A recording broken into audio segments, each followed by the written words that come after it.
ألو. أيوة، هنا مركز شرطة البنات، عرفوني ايه المشكلة.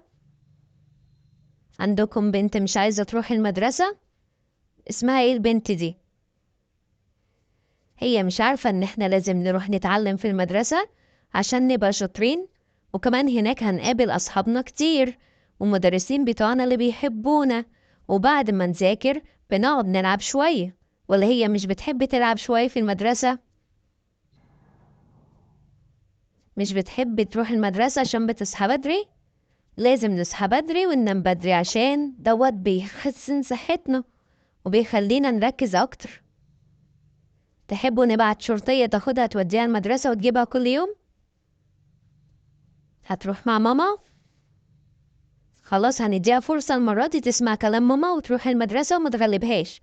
بس لو ما سمعتش الكلام كلمونا وانا هبعت لها الشرطية عشان تيجي تاخدها وتوديها. خلاص اتفقنا. مع السلامة.